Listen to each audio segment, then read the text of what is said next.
श्री माणिकलाल उगरचंद शाह, श्रीमती विमल, श्री माणिकलाल शाह की स्मृति में श्री अजीत कुमार माणिकलाल शाह, सौभाग्यवती अनुपमा अजीत कुमार शाह बारामती, श्री शांति कुमार माणिकलाल शाह, सौभाग्यवती नीला शांति कुमार शाह बारामती, श्री प्रशांत प्रेमचंद शाह, सौभाग्यवती चेलना प्रशांत शाह इंदापुर।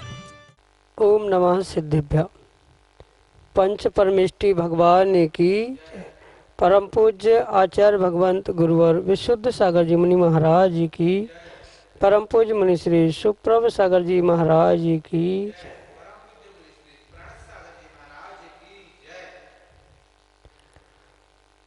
एक विकल्प जो कि संक्लिष्टता का कारण भी बन सकता है और एक विकल्प जो कि विशुद्धि का कारण भी बनता है। जो संक्लिष्टता का कारण है उससे नियम से संसार है और जो विशुद्धि का कारण है वह सम्यक्त का कारण है और निर्भर करता है उस समाधान पर, क्योंकि विकल्प यदि समीचीन है और उस विकल्प का यदि सम्यक समाधान प्राप्त हो जाता है तो नियम से वह सम्यक्त का कारण बनता है और उस सम्यक्त के माध्यम से संसार की इति होना संभव है। हम सभी का पुण्योदय है कि हमें अपने समीचीन विकल्पों का प्रतिदिन सम्यक समाधान एक निर्ग्रंथ गुरु के मुखारबिंद से प्राप्त हो रहा है। देश देशांतर से अनेकानेक समीचीन विकल्प हमें यहाँ प्राप्त हो रहे हैं और परम पूज्य मुनि श्री सुप्रभ सागर जी महाराज उनका हम सबको सम्यक समाधान प्रदान कर रहे हैं। प्रारंभ करते हैं आज का सम्यक समाधान। और आज का पहला विकल्प आष्टा मध्य प्रदेश से अनन्य गुरु भक्त परिवार श्रीमती चंदा जैन, डॉक्टर मगन जैन परम पूज्य मुनि श्री के चरणों में आशीर्वाद की आकांक्षा के साथ त्रिभक्ति पूर्वक त्रिकाल कोटि कोटि नमोस्तु निवेदित करते हुए अपना समीचीन विकल्प रख रहे हैं कि महाराज जी, क्या अलोकाकाश का स्वभाव भी सभी द्रव्यों को अवकाश देना है? हमारे समीचीन विकल्प का सम्यक समाधान करने की अनुकंपा करें। नमोस्तु महाराज जी, नमोस्तु। ओम नमः सिद्धम। परम पूज्य आचार्य भगवान गुरुवर विशुद्ध सागर जी महाराज की।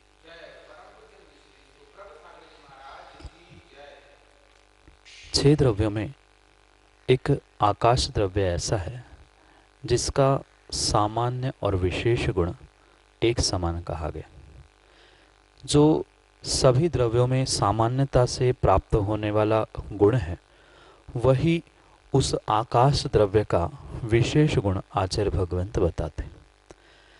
उस आकाश द्रव्य के निमित्त से जो उस द्रव्य का विशेष गुण कहा गया है वह अवगाहन हेतुत्व या अवगाहन देना इस प्रकार से कहा गया और वह परिपूर्ण रूप से एक आकाश द्रव्य का कहा गया है, ना कि किसी प्रकार से उसके भेद करते हुए उनके लक्षणों में या उनके उस कारणों में विभाजन नहीं किया गया। जैसे अगर हम ये बात समझे कि वह आकाश द्रव्य परिपूर्ण रूप से एक ही द्रव्य है, अंतर मात्र इतना है जहाँ पर 6 द्रव्य रहते हैं, यानी कि आकाश द्रव्य के अलावा 5 द्रव्यों का जहाँ रहने का स्थान है, लुक्यन्ते दृश्यन्ते यस्मिन् साहा लोका, जहाँ ये 6 द्रव्य प्राप्त होते हैं उसी को ही आचार्य भगवंतों ने लोक कहा और उस आकाश के भाग को लोकाकाश कहा। और जो अनंत आकाश है उस अनंत आकाश द्रव्य में से कुछ छोटे से भाग में जो यह 6 द्रव्य प्राप्त होते हैं वह लोकाकाश है और बचा हुआ बाहर का अनंत आकाश ही आचार्य भगवंत लोकाकाश संज्ञा को प्रदान करते। वही लोकाकाश है जो मात्र आकाश यानी उस 5 द्रव्यों को ग्रहण करता है या स्थान देता है, अवगाहना देता है, पर इसका अर्थ ये नहीं है कि अलोकाकाश में उन 5 द्रव्यों को अवगाहना देने की शक्ति नहीं है, ऐसा उसका अभिप्राय नहीं है। जैसे कि हम समझे उस आकाश द्रव्य का अगर हम लक्षण बनाएं तो द्रव्यों को अवगाहना देना, यही उसका विशेष गुण कहा है। तो यह विशेष गुण या विशेष जो लक्षण है, वह लक्षण का कभी भी विभाजन नहीं किया जाता। चाहे वह अग्नि हो, एक दृष्टांत से हम समझे, जैसे कोई अग्नि है, चाहे वह कंडे की अग्नि हो, चाहे लकड़ी की अग्नि हो, चाहे गैस की अग्नि हो, उन तीनों में ही अग्नि अग्नि के अपेक्षा से और उसके विशेष लक्षण और गुणों की अपेक्षा से उष्णता ही रहेगी, चाहे कंडे की हो चाहे लकड़ी की हो। अगर लकड़ी में भी पूरी बहुत बड़ी लंबी लकड़ी है, उस पूरे लकड़ी में अग्नि लगी है, वह जल रही है, तो चाहे वह पूरी लकड़ी के हम 2 टुकड़े भी क्यों ना कर ले, वह अग्नि के टुकड़े भी अगर हमें लकड़ी की आधार की अपेक्षा से लग ज़रूर रहे हैं, पर उष्णता यानी उसका जो लक्षण है, उसका जो गुण है, उस अग्नि का और उसके गुण का कभी भी विभाजन नहीं हो सकता। अब आते हैं हम उस आकाश द्रव्य पर, जो आकाश द्रव्य का हमने कल्पना से या उस धर्म द्रव्य की या अधर्म द्रव्य की अपेक्षा से जो हमने सीमाएं बनाई हैं, जो वात वलयों के निमित्त से हमने लोकाकाश अलोकाकाश का जो भेद किया है, उसके विषय में हम समझे एक ही द्रव्य आकाश है। वह आकाश एक द्रव्य में ही जितना स्थान है मात्र उतना, कहीं कागज से उसे काटा नहीं है या उसका विभाजन नहीं किया है। अखंड जैसे एक कागज पर हम कोई चित्र बनाते हैं, उसके बॉर्डर के बाहर भी कागज है, अंदर भी कागज है, ऐसे ही वह बॉर्डर के अंदर का वह लोकाकाश है और बाहर का अलोकाकाश है। एक ही आकाश द्रव्य होने से वह अलोकाकाश में भी पांचों द्रव्यों को अवगाहना देने की परिपूर्ण रूप से शक्ति है, पर मात्र धर्मास्तिका अभावात, यानी वहाँ धर्मास्तिका का अभाव होने से जीव पुद्गल आदि द्रव्यों का गमन वहाँ नहीं होता। शेष द्रव्य भी मात्र उतने ही स्थान में रहते हैं, पर किंचित भी आकाश द्रव्य जो लोकाकाश और अलोकाकाश रूप विभाजन किया गया है कल्पना से या 6 द्रव्यों के निवास स्थान की अपेक्षा से, उसमें लक्षण में, उनके गुणों में, उसके अवगाहन हेतुत्व में किंचित भी अंतर नहीं है। दोनों भी परिपूर्ण रूप से अवगाहना देने की शक्ति रखते हैं। अंतर इतना है, लोकाकाश में मात्र 5 द्रव्यों का स्थान है, उसके बाहर 5 द्रव्य जा ही नहीं सकते। इस कारण से वह वहाँ पर बाकी द्रव्य नहीं है, इसलिए अवगाहना देते हुए दिखाई नहीं देता। पर अवगाहना गुण से वह अलोकाकाश रिक्त नहीं है। मतलब यही हुआ कि अलोकाकाश भी 500 द्रव्यों को अवगाहना दे सकता है, पर वहाँ द्रव्य नहीं पहुँचेंगे। यही लोकाकाश और अलोकाकाश का नियोग है।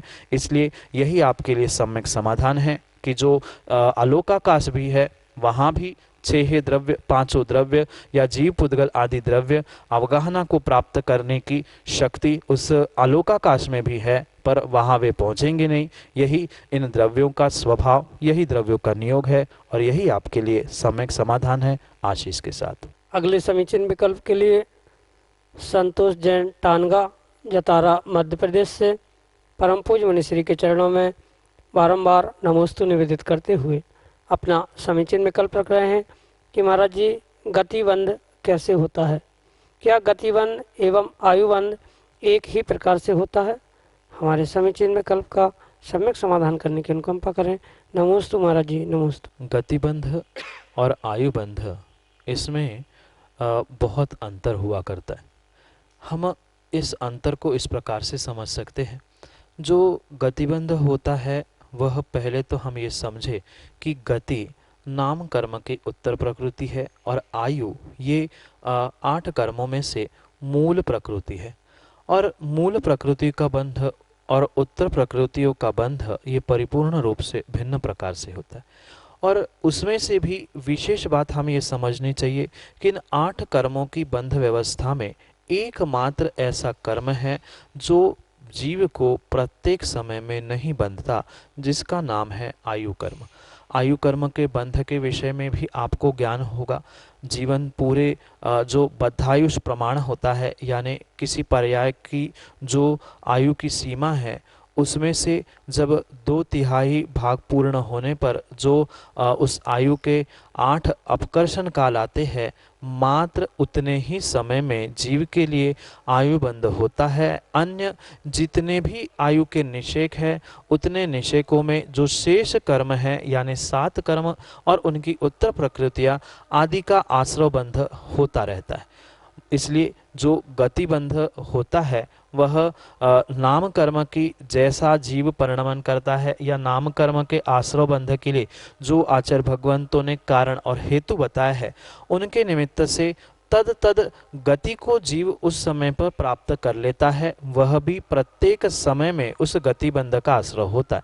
जैसे आयु बंध के लिए 8 अपकर्ष काल आदि की बात व्याख्या प्राप्त होती है, ऐसा कोई निर्धारित समय गति बंध के लिए नहीं होता। शेष जो 7 कर्म यानी आयु कर्मों को छोड़ के शेष जो ज्ञानावरणी, दर्शनावरणी, मोहनीय, वेदनीय, नाम, गोत्र और अंतराय, ये जो 7 कर्म हैं इनका प्रति समय प्रतिपल जीव को अपने मनवचन काय के निमित्त से आश्रव बंध होना प्रारंभ या सतत शुरू ही रहता है, उसमें खंड नहीं होता। कभी नाम कर्म की कुछ प्रकृतियों का, कभी उस नाम कर्म की ही गति कर्म आदि का आश्रव बंध जीव के साथ सतत लगा हुआ होता है। जैसे जीव के मनवचन काय के परिणाम और उस नाम कर्म के लिए जो आचार्य भगवंतों ने हेतु बताया है तत्वार्थ सूत्र में, आप उसको भी जानते हो। उस सूत्र के अनुसार जैसे जीव के परिणाम होंगे तद परिणामों के अनुसार जीव प्रत्येक समय में उन उत्तर और मूल प्रकृतियां जो 7 कर्मों की है उनको प्राप्त करता है। यही उस गति के निमित्त से यानी गति बंध के निमित्त से व्याख्यान होगा, क्योंकि उसका कोई ऐसा विशेष विधि परख व्याख्यान आगम ग्रंथों में आयु कर्म के जैसा नहीं प्राप्त होता। सामान्य जैसे कर्मों का आश्रवबंध होता है मन वचन काय से, ऐसे ही वह नाम कर्म की उत्तर प्रकृति गति का बंध भी हुआ करता है। भले ही गति कहने के लिए 4 है, आयु भी कहने के लिए 4 है, पर वह दोनों में बहुत अंतर है। जो सीमित समय के लिए किसी एक पर्याय में बांध के रखता है वह आयु कर्म कहा गया है और वो मूल प्रकृति उसके बंध अपकर्षण काल का व्याख्यान समझा, पर गति के लिए ऐसा कोई विशेष व्याख्यान नहीं है। भले ही वह 4 वही गति है, पर सामान्य कर्मों का जैसे प्रति समय आश्रवबंध होता है वैसे ही गति नाम कर्म का प्रति समय आश्रवबंध होता है। यही इन दोनों में अंतर है और यही आपके लिए सम्यक समाधान। अगले समीचीन विकल्प के लिए इंदौर मध्य प्रदेश से राहुल जैन परम पूज मुनिश्री के चरणों में सपरिवार कोटि कोटि नमोस्तु निवेदित करते हुए अपना समीचीन विकल्प रख रहे हैं कि महाराज जी किसी का संकल्पित हिंसा ना करने का नियम हो और वह कीटनाशक एवं सैनिटाइजर का प्रयोग करे तो उसका नियम नहीं टूटेगा क्या, एवं ऐसे में वह क्या करे। हमारे समीचीन विकल्प का सम्यक समाधान करने की अनुकंपा करें। नमोस्तु महाराज जी, नमोस्तु। देखो राहुल भाई, जिसने संकल्पी हिंसा का त्याग किया है वह किसी भी प्रकार से कीटनाशक, सैनिटाइजर या कछुआ छाप, ऑल आउट आदि आदि इन सामग्री का प्रयोग किसी भी प्रकार से नहीं कर सकता। रही बात कौन क्या कर रहा है, किसको क्या समझ में आ रहा है, वह उस व्यक्ति का अपना व्यक्तिगत निजी सोच का परिणमन हो सकता है।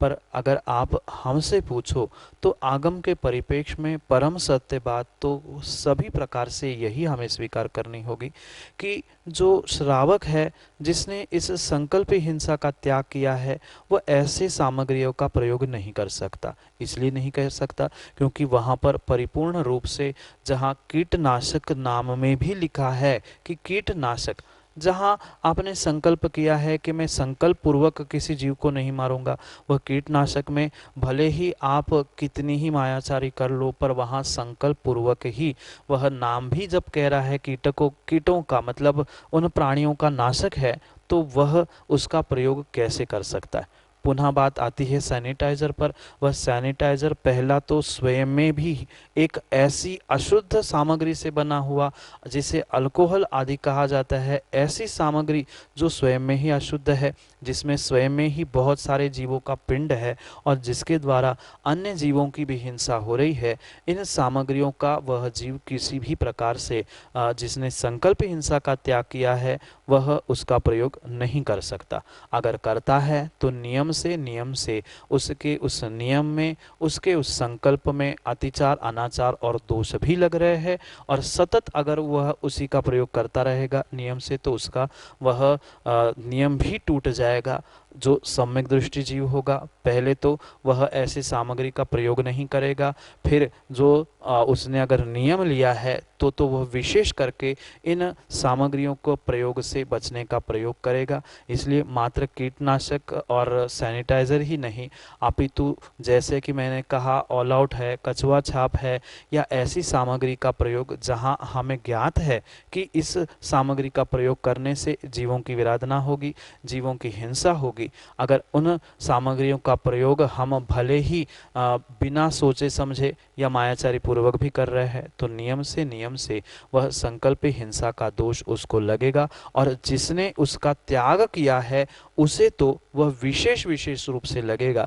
जिसने त्याग नहीं किया था उसको तो अल्प मात्रा में उसका दोष लगेगा, पर जिसने बुद्धिपूर्वक संकल्प हिंसा का त्याग किया ही है, अगर वह इन सामग्री का प्रयोग करेगा तो नियम से उसे उसका और भी विशेष फल मिलेगा और विशेष पाप पड़ेगा। यही आपके लिए सम्यक समाधान। अगले समीचीन विकल्प के लिए ललितपुर उत्तर प्रदेश से अनन्य गुरु भक्त संस्कार जैन परम पूज मुनिश्री के चरणों में सपरिवार कोटि कोटि नमोस्तु निवेदित करते हुए अपना समीचीन विकल्प रख रहे हैं कि महाराज जी, जब भक्तामर जी की आराधना से 48 ताले टूट सकते हैं और भक्तामर जी का 45वां काव्य जो मुख्यतः से बीमारी नाशक है, यदि संपूर्ण दिगंबर जैन समाज पूर्ण शुद्ध मन से एक साथ एक समय में तेज उच्चारण से 108 बार इस काव्य का पाठ करे तो क्या इस काव्य की वर्णनाएं इस कोरोना संक्रमण महामारी को समाप्त करने में कार्यकारी नहीं हो सकती क्या? गुरुदेव, मेरा आपसे विनम्र निवेदन है कि आप तो इतने बड़े ज्ञाता हो, आप हर कार्य समय पर करना सिखाते हो, तो इसके लिए भी एक शुभ समय निकालकर आपके माध्यम से समस्त जगत इस जाप अनुष्ठान में सम्मिलित होगा तो निश्चित ही यह महामारी समाप्त होगी। कृपया समस्त जगत को आशीष स्वरूप इस जाप से के अनुष्ठान की अनुमति प्रदान करने की अनुकंपा करें और सम्यक समाधान के माध्यम से हमें अनुग्रहित करने की अनुकंपा करें। नमोस्तु महाराज जी, नमोस्तु। हाँ, ये परम सत्य है कि भक्तांबर की आराधना करने से हमारे जो पुराने बहुत सारे कर्म पड़े हैं उनको हम सहज से ही नष्ट कर सकते। मात्र 45वां काव्य ही नहीं और मात्र भक्तांबर ही नहीं, मैं तो कहता हूँ येन केन प्रकार से जो भी अरहंत की भक्ति करेगा, जिसको इस सच्चे देवशास्त्र गुरु पर और अरहंत प्रभु पर विश्वास है, वह कभी भी कोरोना जैसे बीमारी से ग्रसित होगा ही नहीं। और क्वचित कदाचित किसी पूर्व कर्म के तीव्र उदय से वह उस कोरोना बीमारी से बीमार भी हो गया तो भी मुझे विश्वास है, अगर उसे अपने सच्चे देवशास्त्र गुरु पर विश्वास है तो वह कोरोना बीमारी उसका कुछ भी बिगाड़ नहीं कर सकती। इसलिए जैसे आचार्य भगवंतों ने लिखा है कि अरहंत की पूजा, भक्ति, आराधना, स्तुति, वंदना आदि करने से हमारे बहुत सारे पूर्व संचित कर्म स्वयं में भी असंख्यात गुण श्रेणी कर्म के निर्जरा के रूप में बिखरने लग जाते।